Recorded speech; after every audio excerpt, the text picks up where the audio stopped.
नमस्कार साथियों, स्वागत करता हूं आप सभी का आपको आज की इस नए वीडियो पे।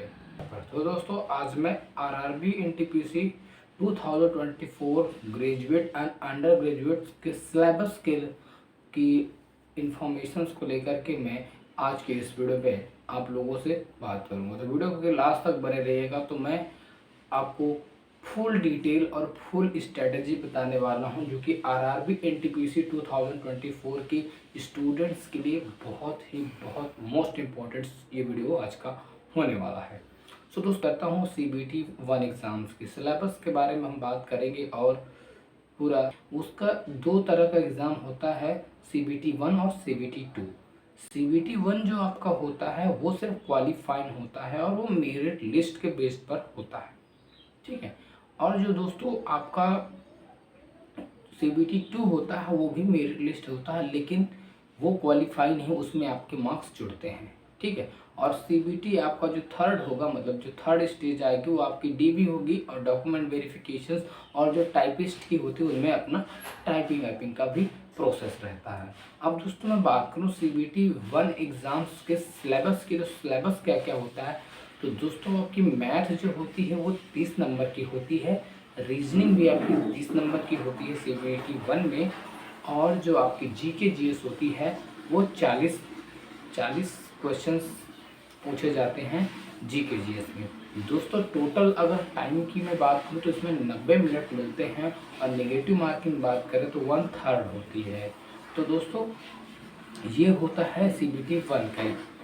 अब दोस्तों अगर मैं मैथमेटिक्स के सिलेबस की बात करूँ तो मैथमेटिक्स में जैसा कि आपका नंबर सिस्टम है, एलसीएम है, एचसीएफ है, भिन्न है, दशमलव है, परसेंटेज है, प्रॉफिट एंड लॉस है, डीआई सीआई, पेमेंट वर्क, और एडवांस ज्योमेट्री हो गया, ट्रिग्नोमेट्री हो गया, मेंसुरेशन हो गया, टी 2D 3D, सभी तरह की बात करें दोस्तों रीजनिंग के सिलेबस को लेकर, तो रीजनिंग में आपका कोडिंग, डिकोडिंग, नंबर एनालॉजी, रक्त संबंध, कैलेंडर, इन सभी चीज़ों से क्वेश्चन पूछे जाते हैं, नॉन वर्बल वर्बल दोनों ही। अब दोस्तों जीके जीएस की बात करें तो वैसे आपको पता है जीके जीएस में आपको हिस्ट्री, पॉलिटी हो गया, इकोनॉमिक्स हो गया और जियोग्राफी हो गया, ये तो आपका आम है, इससे पूछा ही जाएगा। और अगर मैं बात करूँ स्टैटिक जीके, हाँ स्टैटिक जीके का रोल भी अच्छा खासा रहता है, रेलवे में देखने को मिलता है, ठीक है।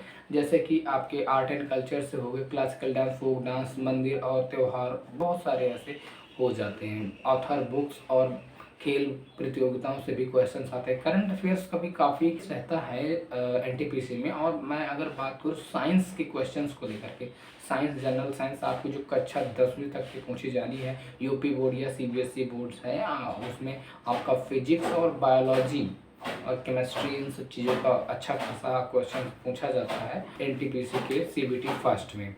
या तो चाहे आप ग्रेजुएट लेवल मान लें या वैसे भी। अगर मैं बात करूँ सीबीटी 2 एग्ज़ाम्स की, तो सीबीटी 2 में भी दोस्तों यही सेम सिलेबस होगा आपका। जो सीबीटी 2 का जो होगा एग्ज़ाम में, मैथ से आपकी वो हो जाएगी 30 से 35 हो जाएगी, रीजनिंग 30 से 35 हो जाएगी, और आपकी जीके जीएस हो जाएगी कितनी, 40 थी इधर, 50 नंबर की रीजनिंग हो जाएगी। देखिए टाइम जो आपको है उतना ही दिया जा रहा है, 90 मिनट का। अब इतने ही टाइम में आप लोगों को अपने पेपर को सॉल्व करना होगा। नेगेटिव मार्किंग वही 1/3 होगी आपकी, मेरिट लिस्ट से ही इसमें भी सिलेक्शन सीबीटी होगा। इसके बाद आपका डीबी होता है, डॉक्यूमेंट वेरिफिकेशन टाइपिंग टेस्ट, ठीक है दोस्तों।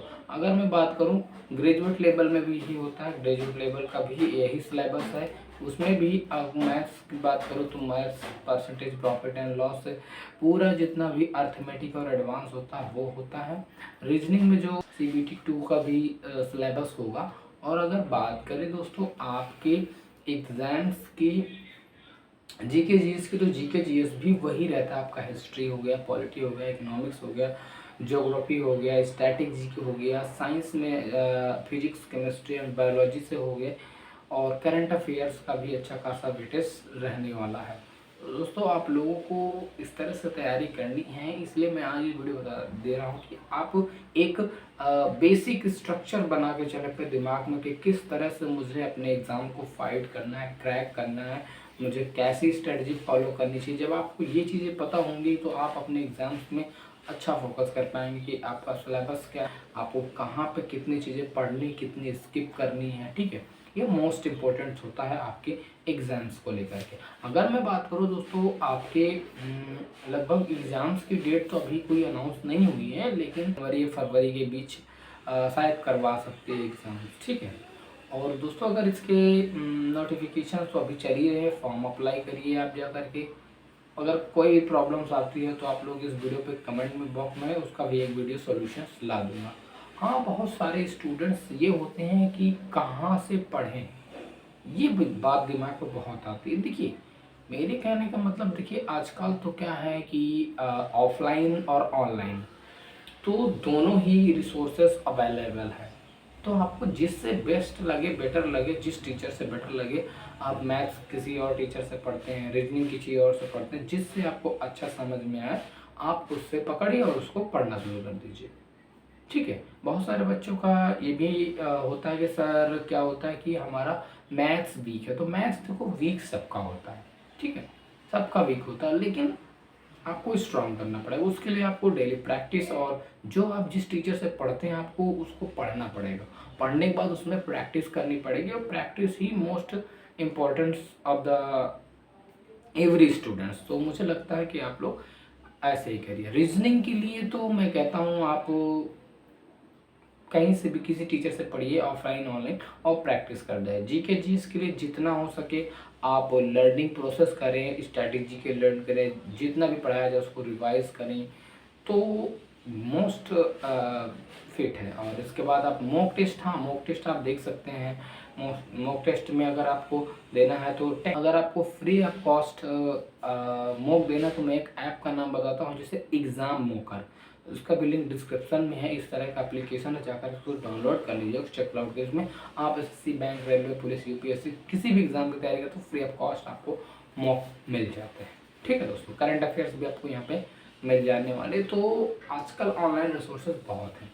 ठीक है, आपको जिससे बेटर लगे आप पढ़िए, और चलिए तैयारी करते रहें। और वीडियो अगर आपको पसंद आया तो वीडियो को लाइक और चैनल को सब्सक्राइब करके अपने दोस्तों के साथ शेयर ज़रूर कर दीजिएगा दोस्तों, क्योंकि मैं आप लोगों के लिए बहुत मेहनत से ऐसे वीडियोस बनाता हूँ। तो अपने भाई के लिए एक लाइक ज़रूर करें दोस्तों। चलिए, कैसी लगी जानकारी वीडियो को, यहीं पर अंत करता हूँ। तब तक के लिए दोस्तों आप लोग कंटिन्यू पढ़ते रहे और वीडियो देखते रहें। जय हिंद।